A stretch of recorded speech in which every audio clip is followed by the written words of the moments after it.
chef d'équipe? Non. De patrouille? Non. Non. J'étais toujours agent.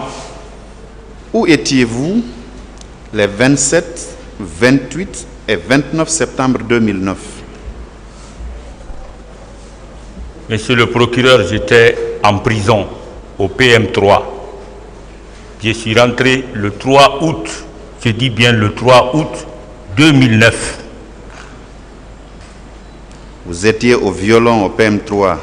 Au violon. La prison, c'est exclusivement pour Conakry, c'est à Koronti. D'accord? D'accord. Votre temps d'incarcération dans le violon là a duré combien de temps? J'ai dit 3 mois, 3 jours, Monsieur le Président. 3 mois, 3 jours. Si je ne me trompe pas. 3 mois, 3 jours. Oui. Par quel acte votre hiérarchie vous a envoyé là-bas pendant 3 mois, 3 jours? C'était un billet d'écrou ou un ordre verbal d'incarcération? Bon, un ordre verbal, hein, il m'a dit envoyez-le en prison. Envoyez-le en prison. On peut pas, comment on appelle, riposter par rapport à ça, si un ordre est donné. Il n'y a pas un acte formel? Il n'y a pas un acte formel, monsieur le procureur. Alors, par quel procédé on peut retracer votre passage au PM3 pendant les 3 mois, 3 jours? Bon, ça seulement le service qui gérait à l'époque le PM3 peuvent seulement dire quelque chose par rapport à ça. Quand vous êtes venu, vous êtes allé au PM3, qui vous a reçu? C'est le colonel Baouri. Il est toujours là-bas, colonel Baouri? Il vit. Il est à la retraite, mais il vit. Bien. Il n'y avait pas un registre qui pouvait... Il y avait un registre. Un registre? Un registre, où oui. Vous avez été enregistré? Enregistré et me mettre au violon. Bien. À votre sortie, est-ce que mention avait été faite dans un registre spécifique pour indiquer que vous n'êtes plus au PM3 quand vous sortiez? Monsieur le procureur, je dis le 5 nuit à 20h. Le 5 nuit à 20h, c'est le colonel Tamba Gabriel Yawara. Je crois qu'il est quelque part pour son cours d'école de guerre. Peut-être en Côte d'Ivoire, je ne sais pas. C'est lui qui est venu me voir, à qui d'ailleurs je rends hommage ici parce qu'il a fait un bon travail pour moi en négociant près du colonel Kiboro pour ma libération. C'est lui qui est venu la nuit. Il m'a pris, il m'a envoyé au camp Alpha Yaya, dans le bureau du colonel Kiboro. À l'issue, je me suis retourné me coucher dans le violon avec mes co-prisonniers. Après, le lendemain, je suis sorti parce que je savais que j'étais libre. Personne ne pouvait m'arrêter pour ne pas partir chez moi. Donc, je suis parti à la maison. Je reviens sur ma question. Oui. Quand vous sortiez, vous avez... Suivez. Vous avez expliqué, quand vous rentriez, il y avait un registre où vous aviez été enregistré. N'est-ce pas? Oui. Maintenant, à la sortie, est-ce qu'on vous a donné un document? À défaut, est-ce qu'on a enregistré dans un registre du PM3 pour indiquer votre sortie? C'est le commandant d'unité lui-même. Je dis Tamba Gabriel Yawara, c'est lui qui est venu me voir. Je signale que Tamba Gabriel aussi était un camarade de promotion en Chine. Parce que je me suis rendu en Chine et lui et le colonel Kiboro et tant d'autres parce que nous étions au nombre de 5. Est-ce qu'ils ont enregistré votre sortie dans un registre? C'est ce qu'il veut savoir. Non, Monsieur le Président. Non. Il m'a dit de rentrer. Et je suis rentré à la maison. Le 28 septembre 2009, est-ce que vous aviez dirigé une équipe de gendarmes qui était au stade sur planification du colonel Moussa Thiebro Camara? Monsieur le procureur, j'étais en prison. Je ne sais pas si vous saisissez ce que je suis en train de dire, mais j'étais là-bas le 3 et je suis sorti le 6. Oui. Donc, voyez cet intervalle-là, est-ce que je peux être au terrain? Parce que l'événement s'est déroulé le 28. Je vois bien l'intervalle, monsieur Camara. D'accord. Mais souffrez de suivre et de répondre à mes questions. Excusez-moi. D'accord? Excusez-moi. Voilà. Bien que vous ayez dit que votre temps d'incarcération a duré 3 mois, 3 jours, mais ça ne me prive pas de vous poser des questions pendant ce temps d'intervalle-là. D'accord? Excusez-moi, monsieur le procureur. Bien. Est-ce que vous connaissez le capitaine Sori Kondé, qui est gendarme comme vous? Je le connais très bien. Vous le connaissez très bien? Très bien, oui. Quels étaient vos rapports avant le 28 septembre 2009? Aucun rapport, aucun. Seulement, nous étions rapport de service, c'est tout.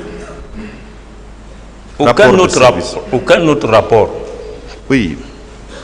Je parle de rapport parce qu'étant au sein du même service, vous pouvez tisser des amitiés qui vont s'étendre parfois jusqu'au niveau de vos familles.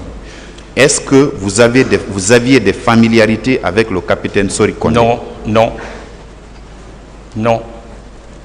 Vos relations étaient au froid? Au froid, complètement au froid, parce que, bon, je n'avais rien à faire avec lui. Je viens au service et je quitte, je rentre chez moi. Vous n'étiez pas partis en Chine ensemble? Non, il n'était pas là-bas. Nous étions au nombre de 5. Si vous voulez, je peux vous les citer. Il y avait moi, il y avait le colonel Keburo, il y avait le colonel Liamou, il y avait le colonel Gabriel et Tamba Gabriel Yawara. Bon, c'est ce nom-là qui me revient en tête. À l'occasion des patrouilles, les quelques rares fois que vous avez appartenu à une équipe de patrouille, vous portiez des armes? Non. Non. Même pas un pistolet? Non. Vous avez une arme, vous? Moi, j'ai une arme. Quelle est la nature de votre arme? C'est le PMAK, c'est sur moi. C'est ma dotation personnelle. Vous n'avez pas de pistolet? Je n'ai pas de PA. Je n'ai jamais porté le PA depuis toute ma carrière à la gendarmerie maintenant. Or, un de vos co-accusés disait ici que tout officier a droit à un Colt 45. C'est comme ça que vous appelez? Je dis, je n'ai qu'un PMAK. Comment se fait-il qu'officier de votre état, vous n'ayez pas un Colt 45? Bon, je n'en ai pas, je n'ai pas été doté, donc je ne peux pas en avoir comme ça. Le PMAK que vous avez, c'est une dotation officielle? Officielle, oui. D'accord. Je vous signale que, monsieur le procureur, j'ai été commandant des opérations au haut commandement de la gendarmerie. Ça, c'était après complètement l'affaire là. Alors, je vais vous lire un extrait de la déposition d'un témoin. Je suis à l'écoute. Il s'agit justement du capitaine Sori Kondé, qui est gendarme comme vous, qui a été reçu par le pool des juges d'instruction le 10 septembre 2014 à 9h57.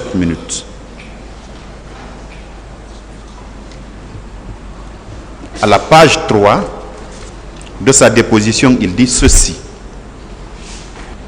Les juges lui ont posé la question de savoir quel était l'itinéraire suivi par vous. Il répond: du camp Alpha Yaya, notre équipe est passée par l'autoroute Fidel Castro pour arriver à l'esplanade du 28 septembre. La seconde équipe a emprunté la route Le Prince. Les juges de poser une autre question. Qui était le chef de votre équipe? Capitaine Sori Konde répond: c'était le lieutenant-colonel Carlonzo, en service au haut commandement de la gendarmerie nationale. C'est bien vous?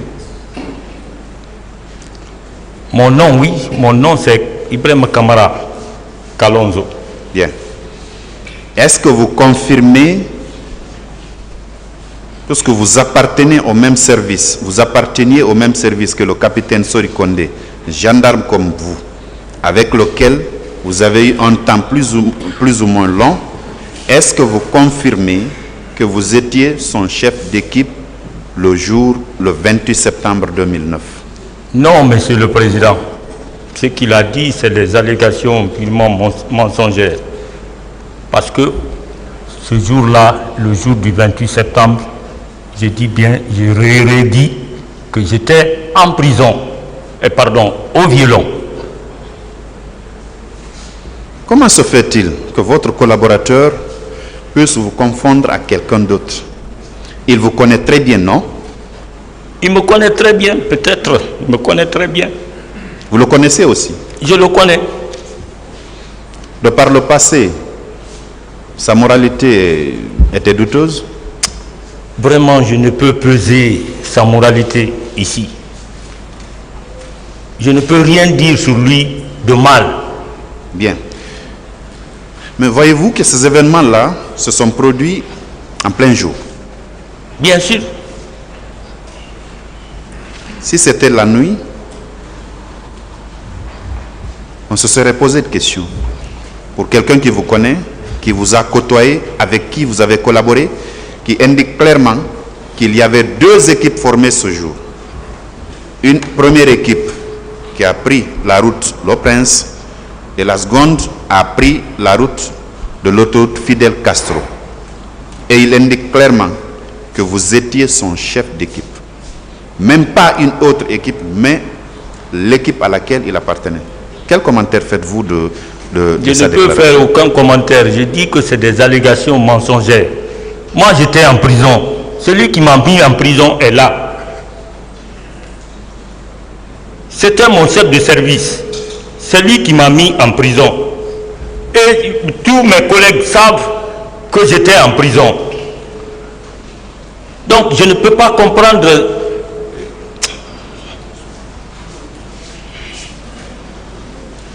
Vous devez vous calmer. Hein. Pardon? Vous devez vous calmer. D'accord. Je peux continuer, monsieur Kamara? Allez-y, allez-y, monsieur le procureur. Ce 28 septembre 2009, les hommes que vous commandiez avaient-ils fait usage d'armes à feu au stade du même nom? Monsieur le procureur, j'étais au violon au PM3. Je ne peux confirmer ça. J'étais au violon. J'étais au violon. Bien. Puisque vous avez dit que vous étiez au violon, vous avez été inculpé, entendu par le juge d'instruction et laissé en liberté. Oui. Pourquoi, si ce que vous dites est constant, vous n'êtes pas allé au PM3 déterrer ce registre-là pour venir dire au juge d'instruction: voici la preuve que moi j'étais au violon. Je ne pouvais pas être et au violon et présent au stade du 28 septembre. Parce que la période concernée m'a trouvé au violon. Pourquoi vous ne l'avez pas fait dans ce cas? Si effectivement, je dois vous croire. Monsieur le procureur, j'ai dit que ces documents-là ne m'ont pas été donnés. Donc je n'ai pas fait allusion à ça et ils ne m'ont pas demandé d'aller chercher et venir montrer au pool de juges. Oui. Personne n'est venu pour me dire de partir chercher ces documents et venir montrer devant eux. Non. Eux, ils faisaient leur travail. Il vous appartenait à vous de vous défendre. En quoi faisant? Puisque c'est vous qui avez dit que vous étiez au violon du PM3. Et quand je vous ai posé la question, elle n'était pas fortuite, celle de savoir si votre passage a été documenté. Vous avez dit quand vous êtes venu, on vous a enregistré dans un registre. C'est ce que vous m'avez dit, non? Oui, c'est ce que je vous ai dit.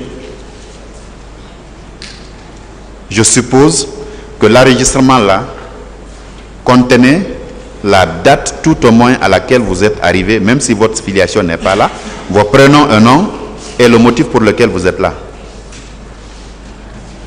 Je suppose.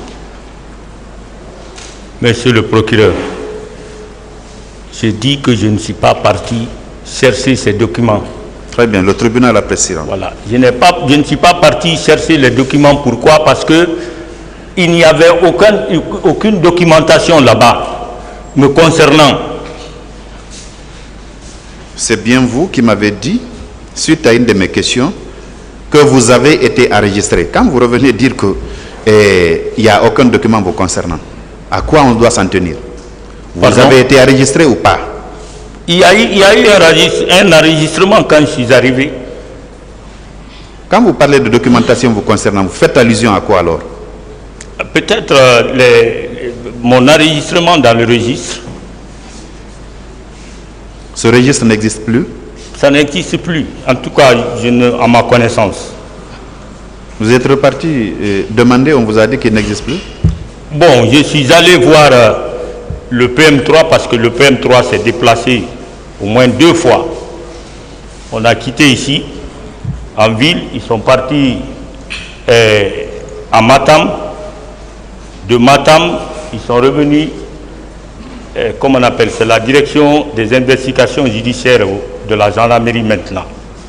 Donc, ces passages-là, bon, ils ont fait disparaître les archives. D'accord. Vous aviez quand même entendu que le 28 septembre 2009, on a tiré sur des manifestants au stade du même nom, n'est-ce pas? Pardon? Vous aviez quand même entendu que le 28 septembre 2009, on avait tiré sur des manifestants à l'intérieur du stade du même nom, n'est-ce pas? Bien, moi je ne sais pas parce que j'étais en prison, comme on appelle au violon au PM3. Je ne sais pas s'il y a eu des tirs sur les manifestants, je ne sais pas. Même ceux qui n'étaient pas en Guinée l'ont appris. Pardon? Même ceux qui n'étaient pas en Guinée l'avaient appris. Bon, en tout cas, moi j'étais en prison au PM3. Personne ne m'a informé à l'instant T, le 28 septembre. Et les jours d'après? Bon, les jours d'après, bon, les radios en parlaient.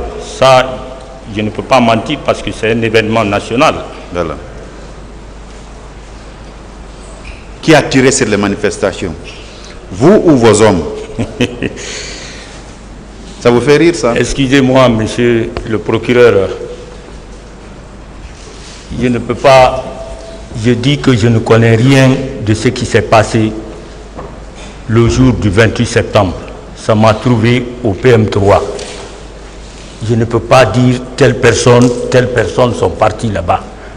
Je ne peux pas faire, n'est-ce pas, la caricature ou faire un schéma sur l'événement du 28 septembre. Je ne peux rien dire.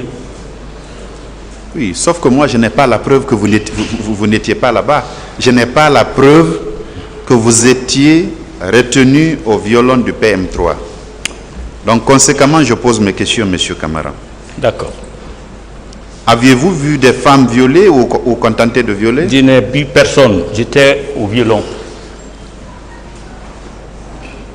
En marge des massacres du 28 septembre 2009, n'avez-vous pas, à l'aide d'armes, soustraire des biens appartenant à autrui ou faciliter cette soustraction à tierce personne? Ce n'est pas de ma nature, monsieur le procureur. Je ne peux pas voler quelqu'un. Je suis un officier supérieur, bien traité, donc je ne peux pas me permettre de faire ce genre de choses. Est-ce que donc, même si vous n'avez pas posé un acte, est-ce que vous n'avez pas facilité à quelqu'un d'autre de se livrer à une telle pratique? Je ne peux le faire parce que je sais que c'est une chose interdite. Je ne peux pas commettre quelqu'un de faire un acte qui est contraire à la loi. Je ne peux pas le faire, monsieur le procureur. Les jours qui ont suivi le 28 septembre, aviez-vous appris que plusieurs Guinéens qui se trouvaient au stade, qui protestaient contre une éventuelle candidature du capitaine Moussa Dadis Camara, n'avaient pas été retrouvés? Vous aviez appris ça? S'il vous plaît, je n'ai pas bien entendu. Les jours qui ont suivi le 28 septembre 2009, oui. Aviez-vous appris que plusieurs Guinéens qui se trouvaient au stade du même nom et qui protestaient contre une éventuelle candidature du capitaine Moussa Dadis Camara n'avaient pas été retrouvés? Vous aviez appris ça? Non, je n'ai pas appris ça.